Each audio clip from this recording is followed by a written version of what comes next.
It's time for you to claim the promise, he who endures till the end shall be saved.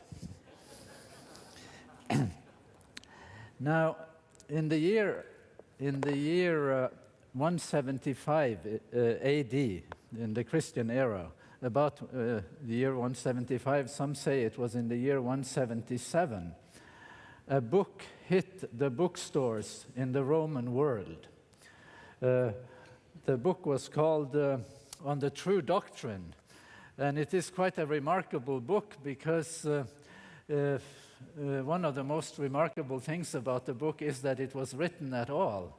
It is a book taking on Christian belief. It is a critique of Christianity written by a non-Christian.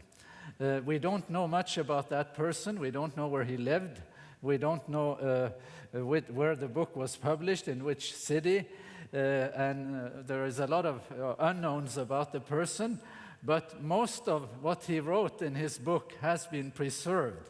And we know that that this person was an educated person.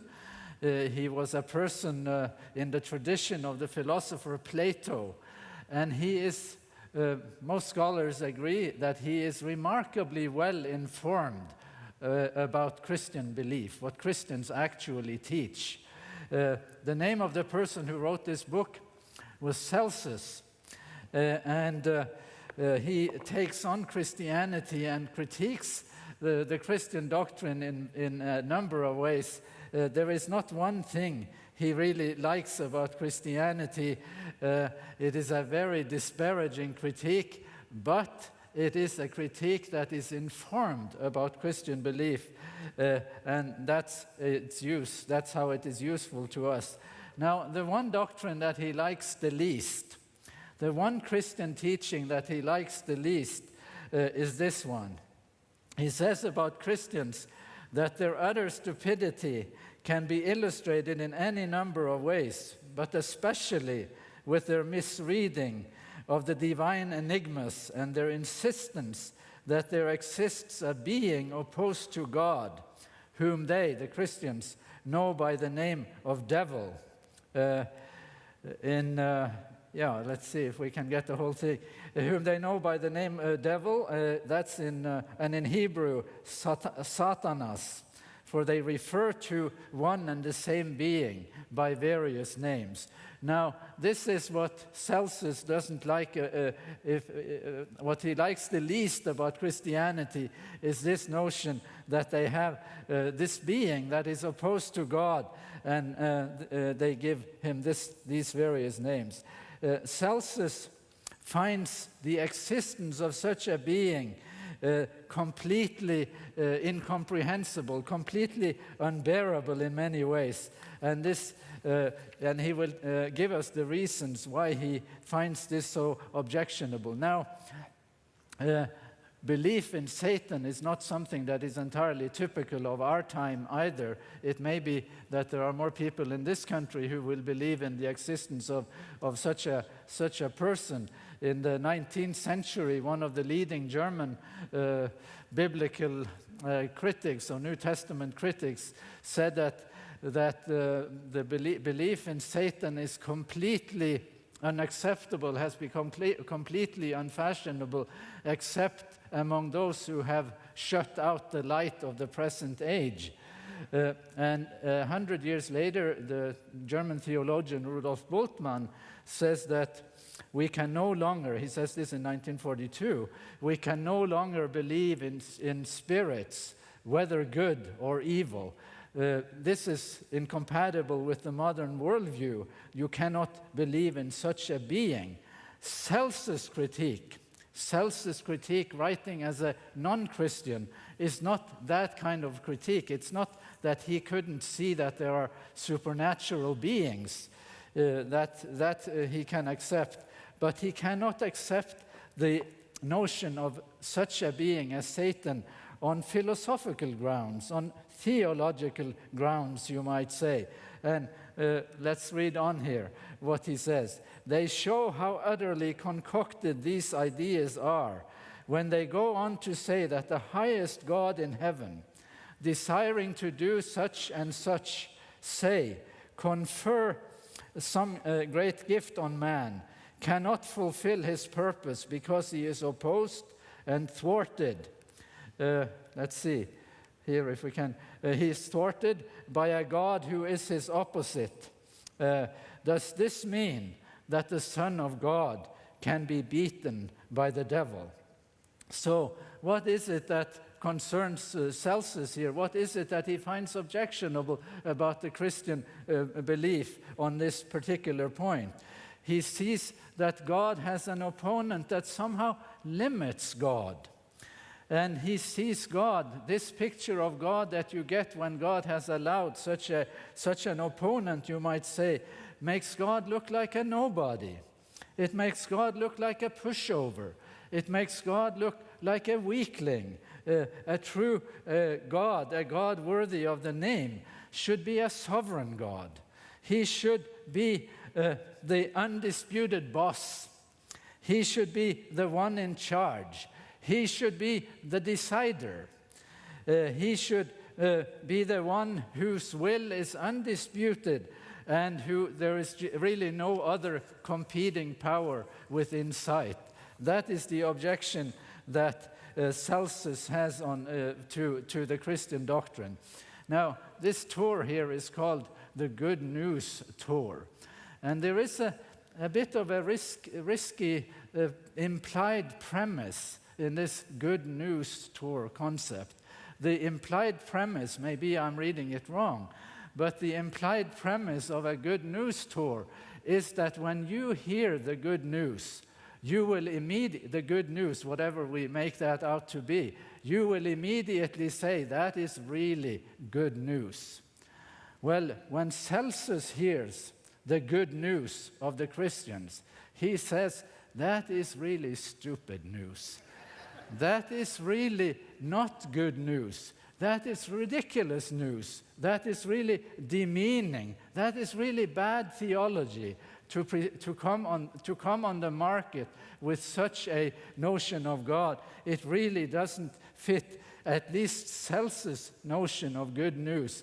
And I would just wonder if even we in our time need to take a step back and say, does this really match our notion of good news, or have we sort of jumped the gun in a way and made sort of taken credit for recognizing this news as good news? What would it take to make it into good news? Anyway, let's have that in the back of our minds to look a little more at what's going on here with Celsus.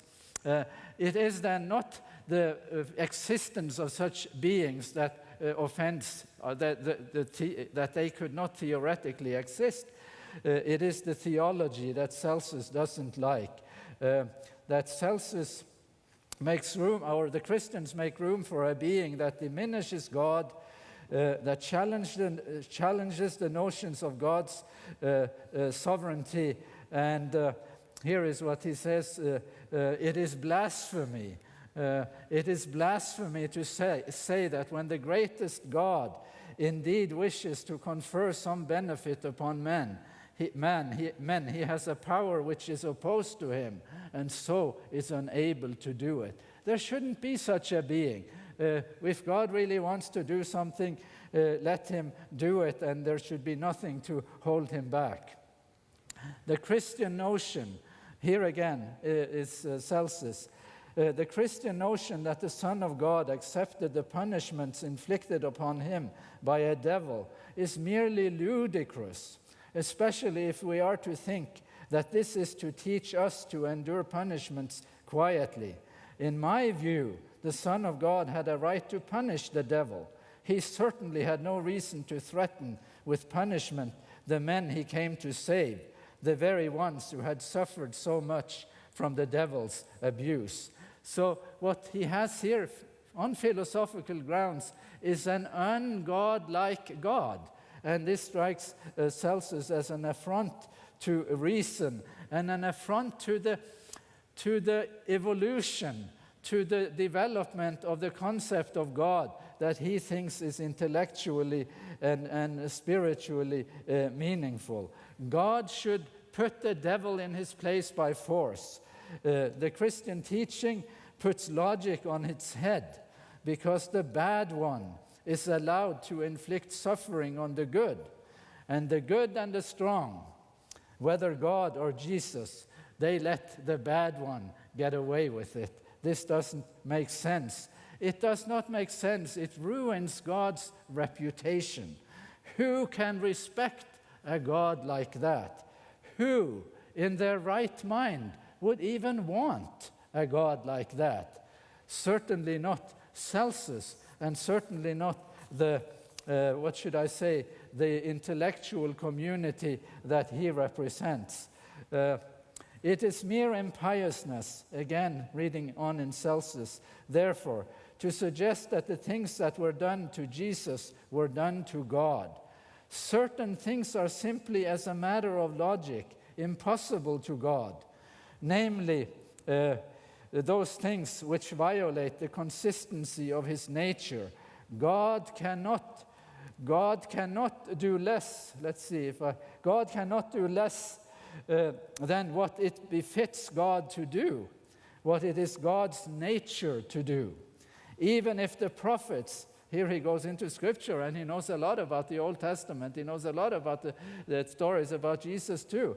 Even if the prophets had foretold such things about the Son of God, it would have been necessary to say, according to the axiom I have cited, that the prophets were wrong, rather than to believe that God has suffered and died. See, this doesn't work for Celsus, and he has an axiomatic opposition to it. God could not be that kind of person.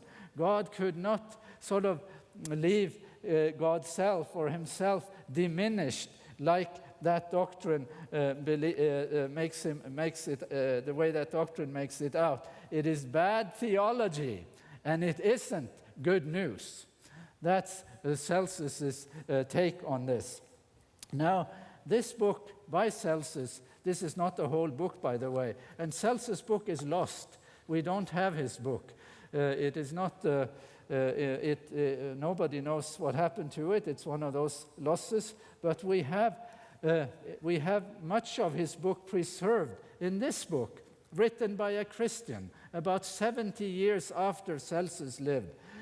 Somebody prevailed on one of the great writers of the early church, of the church fathers, you might say, Origen. Have you heard of Origen? You have heard of Origen? Have you heard of Martin Luther? You've heard of Martin Luther. Have you heard of Augustine? How many have not heard of Origen? Many of you have not heard of Origen. You need to hear about Origen. You have a lot in common with him. You will be happy to make your acquaintance with Origen. Origen, in his book, written about 70 years later than Celsus's book, repeats much of Celsus' arguments. Much of what Celsus has in his book, we know it because Origen repeats it. And Origen does not, he doesn't say that Celsus misrepresents the Christian teaching. He says that Celsus misunderstands it. But he does seem to give Celsus credit for actually knowing what Christians believe. And what is there to say about Origen? Origen is one of the nicest people in church history. Somebody has said of Origen that he is one of those rare people about whom you can say nothing but good. He was a very learned man. He is more learned than Celsus, very knowledgeable. He is also influenced by the philosophy of Plato, and many Seventh-day Adventists can't stand Origen because he has done some bad things to our understanding of anthropology, soul, body, life after death, and so on.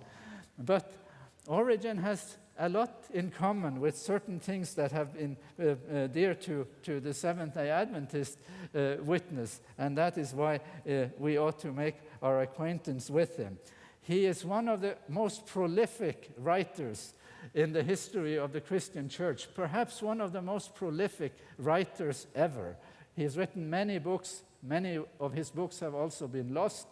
He even did, long before Bernard Taylor came on the scene and started doing textual analyses and parallel columns, Origen wrote a 6-column version of the Old Testament with the Hebrew text and 4 translations of the Old Testament into Greek and a transliteration of the Hebrew text of the Old Testament.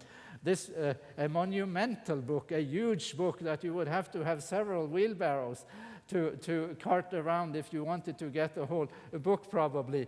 And this wonderful book has been lost. Nobody knows where it is.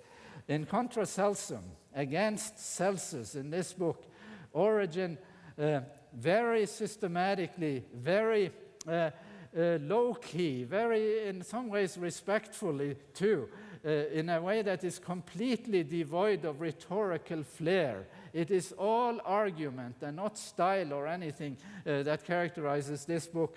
He defends the Christian belief in this notion that there is indeed in Christian belief a being that is opposed to God, that in Greek is called the devil and in Hebrew called Satanas. So let's listen to some of the things that Origen says. The name devil and Satan and wicked one is mentioned in many places in Scripture, and he who bears it is also described as a being as the enemy, as being an enemy, the enemy of God. Now, this perspective in Origen, that Origen has taken over from earlier Christians, from the Christians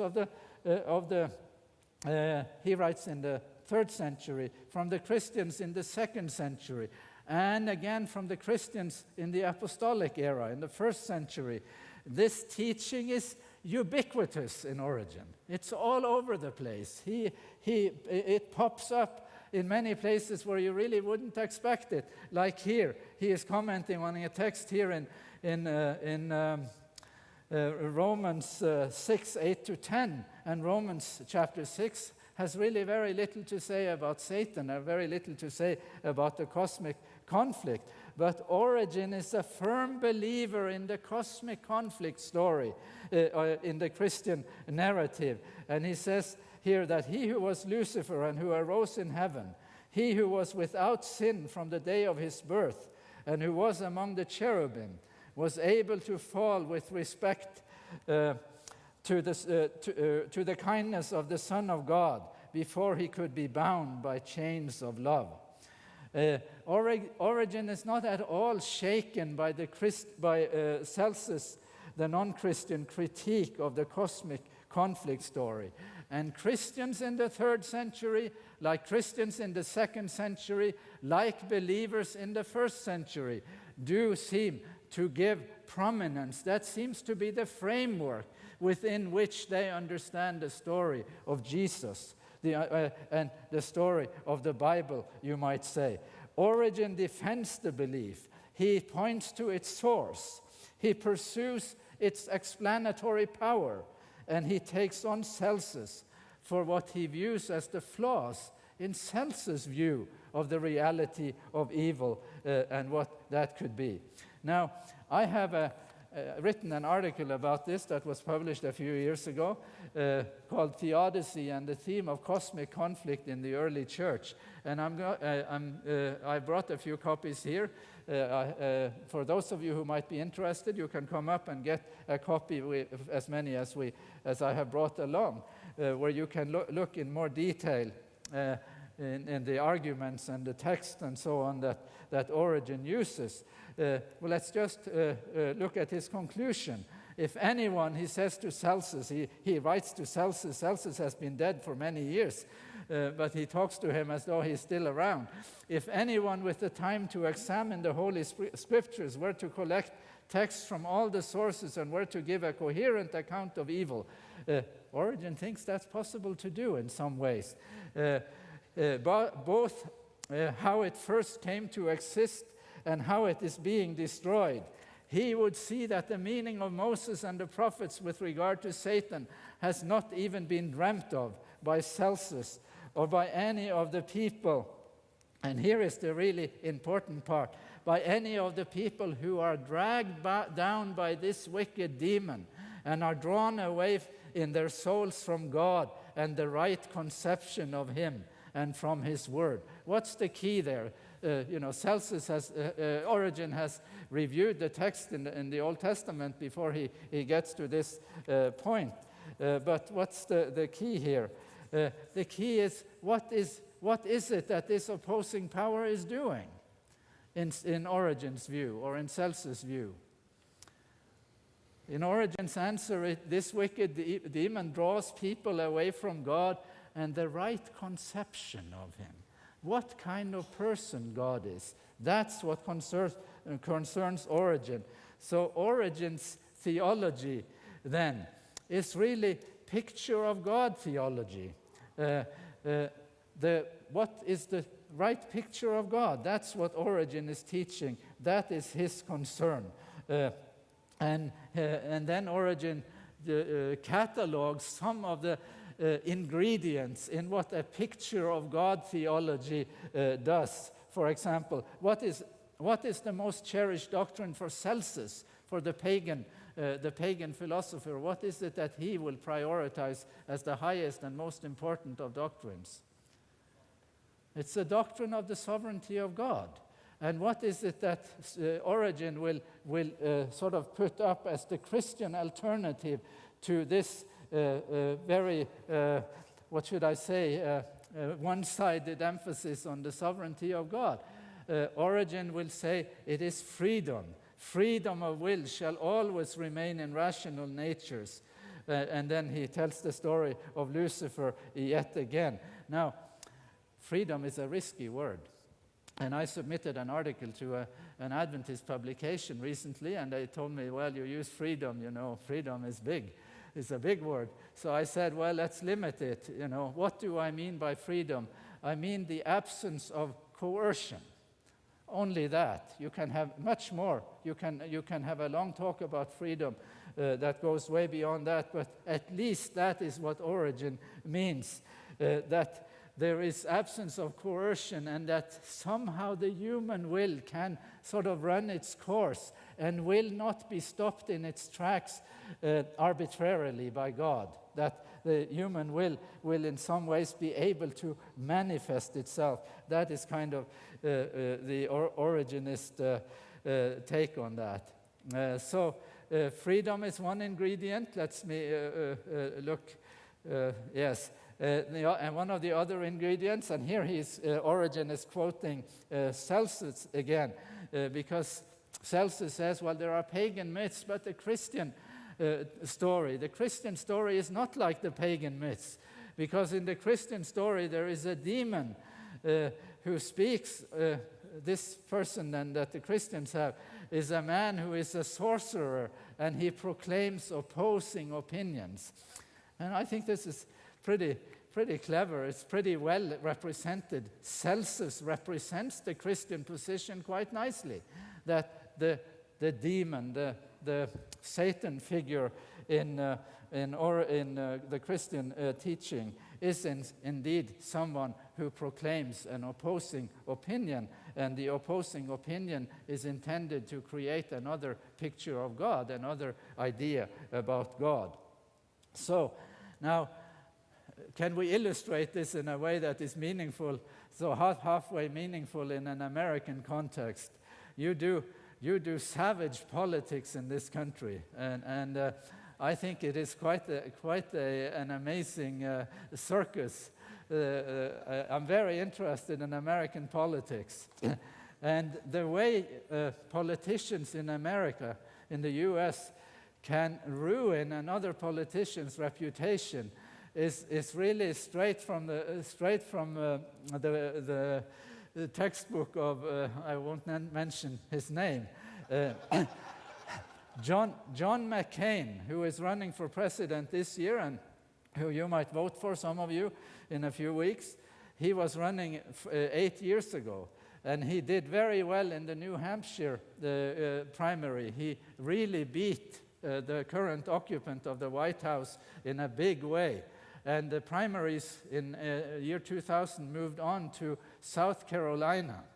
And in South Carolina, all the mudslinging equipment of his opponent came out. And one of the rumors that was spread in South Carolina, which is a very religious state, I understand, was that John McCain had fathered a child out of wedlock with an African-American woman. And this was, just to stigmatize him. It wasn't true, but in that context, that was really quite effective. And the current occupant of the White House buried John McCain's chances to reach the White House that year. Now, they talk very nicely about each other now, and they seem to be praising each other and saying, well, he's really suited to come, into the White House. And I just wonder how you can vote in this country with so much mudslinging, except by holding your nose when you vote. And really wonder, if you really can stand it, all that mudslinging. Now, the fact that you can destroy someone else's reputation then is not a religious doctrine. It's not sort of an esoteric, surreal or unreal idea. It happens all the time. And this is really what the Christian version, the Christian notion is saying about the Christian teaching about the activity of the opposing side in Greek. The word diabolos can very adequately be translated the mudslinger. So it's not, it's not that strange, and we shouldn't be alienated. We shouldn't find that there is so much cognitive dissonance between our time and this notion of what actually happened, how this opposing power has worked. Just quickly, a couple of things here. Now, for Origen, salvation is not conceived as a legal thing. It is conceived, the meaning of the death of Jesus is conceived in medical terms. We certainly do not deny that free will remain in rational creatures, but we affirm that the power of the cross of Christ and of his death, which he undertook at the end of the ages, is so great that it suffices for the healing and restoration, not only of the present and the future, but also of past ages. Do you hear what he's saying? He's saying that the cross of Christ, that Jesus is a healer. He's a healer when he goes from bedside to bedside, from sick person to sick person.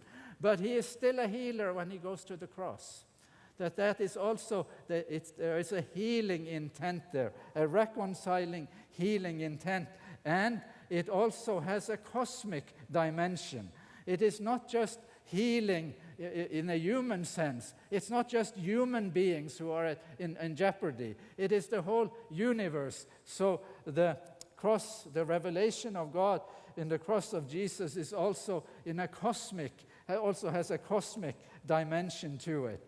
And he is also saying that God's remedy, if God's remedy then against sin, against evil, is not sovereignty, it's not coercion, it is not force, it is not putting down its foot, it's not eliminating his opponent.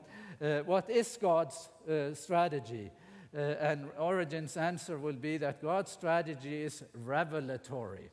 Revelatory. I teach a course in the Gospel of John here, and you can do all kinds of perspectives on salvation, and other people can do this better than I can.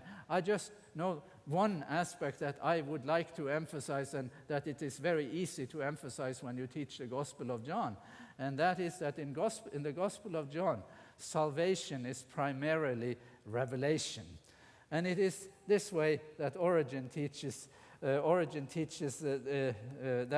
kind of emphasis too. We heard just earlier a very engaging talk on the outcome, the fire in the end, and so on. And Origen has an opinion about that too. Scripture indicates that every sinner kindles for himself the flame of his own fire, and is not plunged into a fire which had been previously kindled by someone else, or which existed before him. This is just a sample of Origenist sort of agenda. I'm going to skip the next couple of slides on the question of explanatory power. What is it that has most explanatory power here? Origen then revisits what Celsus is saying, and then he states his own view. What Celsus is saying in this statement, I will just state it briefly. Celsus is very condescending. He says that ordinary people cannot understand evil. That's just something philosophers understand. And what is it philosophers understand about evil? They understand that evil has no beginning, and it has no end, and that it inheres in matter, and that life goes in cycles, that what has happened will happen again, and that there is no hope that you can ever get out of this cycle. Origen says that philosophers can explain, no, Celsus says that philosophers can understand evil and explain it. But actually what Celsus is doing when he is done with his argument, he says, I'm going to explain it, and then when he has explained it, he's really saying there is nothing to explain, because evil is really not evil anymore in the Celsus view, in the pagan view. Now, some of this is in my essay, and you can look at it there. Here is what Celsus says to Origen, or what Origen says back to Celsus. No one's Origen answers. He is not saying that the Christian view is intellectually inferior to the pagan view. You see what he's saying? He's not intimidated by somehow that the pagan view is intellectually on a higher plane. Now, granted that it is not easy to explain any of these things, but the relative merit of Origen's story is not bad. No one, says Origen, will be able to know the origin of evils who has not grasped the truth about the so-called devil and his angels, and who he was before he became a devil, and how he became a devil, and what caused his so-called angels to rebel with him. So this is just an overview here, and this is something that you might find familiar, and you might kick yourself that you have not heard about Origen before. As I have kicked myself sometimes, that I had to become quite well advanced in years before I discovered this person early in the Christian history who took a cosmic conflict view of reality and made it explain a number of things, and also made it be the foundation on which some of his most cherished values rest. So what's the point of this? What about the early church and our church? The first point here is that cosmic conflict theology is not a Seventh-day Adventist invention. It is not an invention of John Milton. It is not an invention of Ellen G. White. If you go far enough back, and you need to go farther than the Reformation, and you need to go still further, you need really to go into the pre-Constantinian era. And Constantine, he became the emperor in the early 4th century, around 312, 13, and thereabouts. You need to go back to that time, because that is when this view was thriving. And after that, it was lost. Cosmic conflict theology is in some ways lost theology. And in some ways, at least it has been to some extent in the Adventist context, reclaimed theology that has been reclaimed. Now, my hosts here, Brad and Dorothy Cole, who invited me to participate here, they put in a question in my topic, what is God waiting for? And I'd like to finish by addressing that question. Not that I know what the answer is, because I don't. And I think it is quite a pretentious question to ask, actually. And I thank you for the confidence you're showing in me, but I will not be able to answer it. But I will say a few things about things that the world might be waiting for. For many people, the reality of suffering is a deal breaker. It is a faith, it is a deal breaker in terms of believing in God. And just a case in point here is this book by Bart Ehrman, who used to believe in God. Bart Ehrman is as close to a rock star as you can be in biblical studies. In biblical studies you don't become very famous. But Bart Ehrman teaches at the University of North Carolina at Chapel Hill. He's an extremely engaging speaker, and this book was published in February of this year and sold 100,000 copies before its publication. God's problem, how the Bible fails to answer our most important question, why we suffer. So cosmic conflict theology could have some use, not that you can explain your way out of it, not that you can talk your way out. I don't necessarily think that works. But to be concerned about that, to have a theology, a framework that prioritizes the reality of suffering. See, that is not necessarily bad. And that's what you find, say, in books by Ellen G. White, where she starts on this 5-volume project that she had and starts with this question, why was sin permitted? You know, that's a question that seems to want to resonate with the concern here. And then there is a second concern. Now, how did I get into this? I should have a little bit of a digression. How did I get into this? Because I'm not a church historian. I do New Testament studies. But when I came to the University of St. Andrews to do my project on the book of Revelation, and I told them that I was going to do a cosmic conflict interpretation of Revelation, my supervisors were not very happy. My supervisor thought that was very stupid, because they said that even though the New Testament has a cosmic conflict theology, it really doesn't make sense in our day. It really doesn't make sense in our time, because we don't believe in Satan anymore. So you really shouldn't do it. So I was lying awake at night and wondering how I could give this a little more persuasive power with my supervisors. And there were two things that helped me, that gave me a little bit of traction with my supervisors. One was that I immersed myself in Origen. I just happened to stumble across Origen. And I showed that in the early church, this was a very central part of the theology and the story, the narrative of the early church. That swayed them a little. And the second thing that swayed them was that I said that Rudolf Bultmann started his project of demythologizing the New Testament in 1941. In 1941 in Germany, that's when the Holocaust was in the offing. The Holocaust was in the making. And I wrote in a footnote, it wasn't in my argument, it was just in a footnote, that even if the devil doesn't exist, even if there is no such thing as a demonic power, now you have to invent it. You have to find out, to invent rhetoric or concepts that really is up to the task of explaining what is happening now, that you are confronted with superhuman evil. And so they thought that was, that was an argument that it could have application to our time.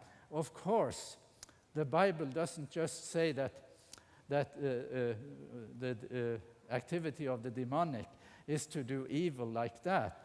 The Bible says that the demonic is in the book of Revelation, there is identity theft on the part of the opposing side. The opposing side tries to doesn't do Hitler, it does Jesus. And how to counter that, how to avoid being swept into that kind of deception, that is a project in the Bible that the Bible is up to. We also need to do cosmic conflict theology because it is a worthy calling to do this. And we should not treat Alden Thompson and other people who are concerned about the picture of God theology. We should not, certainly not in the Seventh-day Adventist tradition, treat them as though they are radioactive. This is really self-defeating, and we really should I really hope that we can open up to a more healthy way of looking at this.